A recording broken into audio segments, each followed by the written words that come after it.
இந்த அருமையான chicken gravy வந்து நல்லா சூப்பரா ரெடி ஆயிடுச்சு. இதை சாதத்துல போட்டு பிணைஞ்சு சாப்பிட்றதுக்கும் நல்லா இருக்கும், இட்லி தோசையோட வச்சு சாப்பிடவும் ரொம்ப நல்லா இருக்கும், சப்பாத்திக்கு எல்லாமே ரொம்ப அட்டகாசமா இருக்கும்.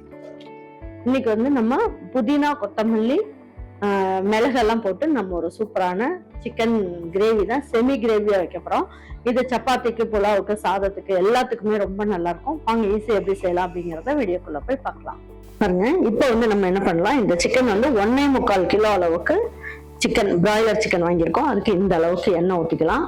பாருங்க, இந்த சிக்கனுக்கு ஒரு 1/4 ஸ்பூன் அளவுக்கு சோம்பு சேர்த்துக்கலாம். கல்பாசி மட்டும் சின்னதா ஒரு பீஸ் அளவுக்கு சேர்த்துக்குவோம். சேர்த்துட்டு இதுலயே கொஞ்சமா கருவேப்பிலை புதினா எல்லாமே சேர்த்துக்கலாம். இதுலயே நான் வந்து என்ன பண்ணிருக்கேன், 2 பெரிய வெங்காயத்தை பொடியா கட் பண்ணிருக்கேன். இந்த வெங்காயத்தை இதுல சேர்த்துக்கலாம்.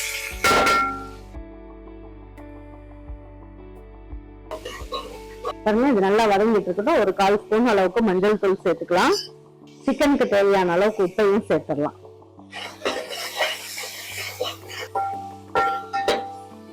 பாருங்க, இது நல்லா வதங்கட்டும். வதங்கிறதுக்குள்ள இதுக்கு ஒரு மசாலா வேணும், அதே ரெடி பண்ணிடலாம். 1 ஸ்பூன் அளவுக்கு எண்ணெய் ஊற்றிக்குவோம். இதுல 3/4 ஸ்பூன் அளவுக்கு நம்ம வந்து மிளகு எடுத்திருக்கோம்.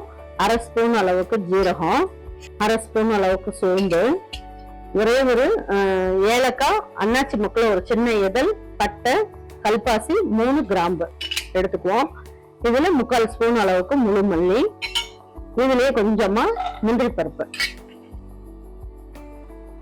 பாருங்க, காரத்துக்கு 3 பச்சை மிளகாய் எடுத்து வச்சிருக்கேன், இதையும் சேர்த்துக்கலாம். ஒரு 3 இனுக்கு அளவுக்கு கருவேப்பிலையும், கொஞ்சமா கொத்தமல்லி இலை, கொஞ்சமா புதினா இலை, இதுலயே ஒரு 10 பல்லு பூண்டையும் எடுத்துக்கலாம். இஞ்சி வந்து 1.5 இன்ச் அளவுக்கு இஞ்சியும் எடுத்துக்குவோம். இந்த அளவுக்கு எடுத்துட்டு இதுலயே வந்து என்ன பண்ணுவோம், ஒரு 1/4 கிலோ அளவுக்கு சின்ன வெங்காயம் இதையும் சேர்த்துக்கலாம்.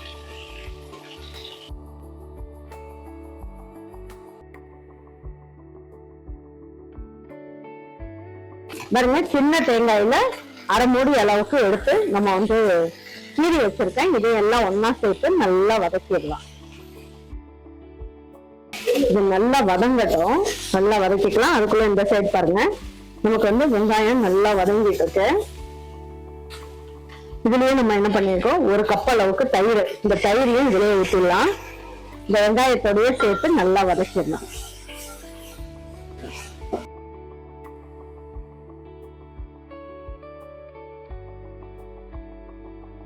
பாருங்க, இப்ப இந்த அளவுக்கு நல்லா வதங்கிடுச்சு.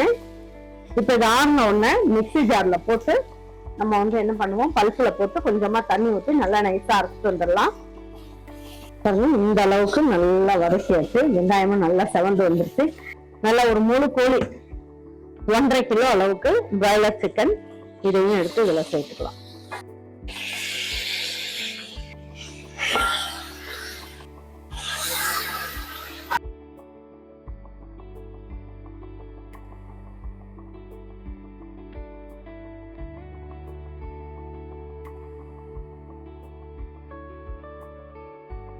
இப்போ ஒரு தட்டை வச்சு மூடி வச்சிடலாம். இது எல்லாம் ஒண்ணா சேர்ந்து நல்லா வேகட்டும். பாருங்க, இதை எடுத்து பார்க்கலாம். நல்லா கொதிச்சுக்கிட்டு இருக்கு பாருங்க.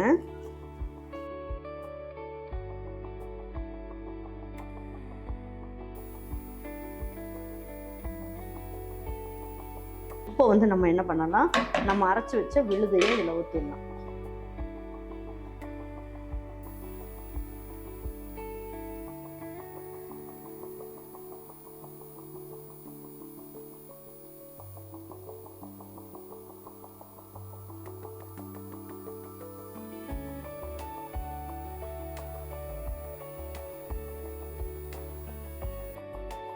நம்ம ஊற்றுன தண்ணி எல்லாமே கரெக்டாக இருக்கு பாருங்க. ஒரு 5 நிமிஷம் மட்டும் அப்படியே இருக்கட்டும். பாருங்க, இப்போ எடுத்து பார்க்கலாம் எப்படி இருக்குன்னு. சிக்கன்லாம் நல்லா சாஃப்டாக வெந்து எப்படி இருக்கு பாருங்க. இந்த அருமையான சிக்கன் கிரேவி வந்து நல்லா சூப்பராக ரெடி ஆயிடுச்சு. இதை சாதத்தில் போட்டு பிணைஞ்சு சாப்பிட்றதுக்கும் நல்லா இருக்கும், இட்லி தோசையோட வச்சு சாப்பிடவும் ரொம்ப நல்லா இருக்கும், சப்பாத்திக்கு எல்லாமே ரொம்ப அட்டகாசமா இருக்கும். தக்காளி எல்லாம் எதுவுமே சேர்க்க வேண்டாம். அப்படி செய்யும் போது இந்த கிரேவியை நீங்க சாதத்துல வச்சு சாப்பிடலாம். அதுக்கப்புறம் பரோட்டாக்கு வச்சு சாப்பிடுங்க.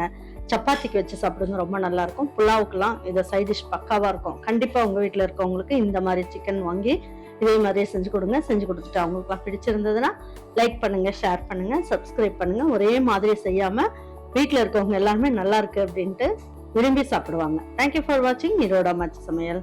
தேங்க்யூ.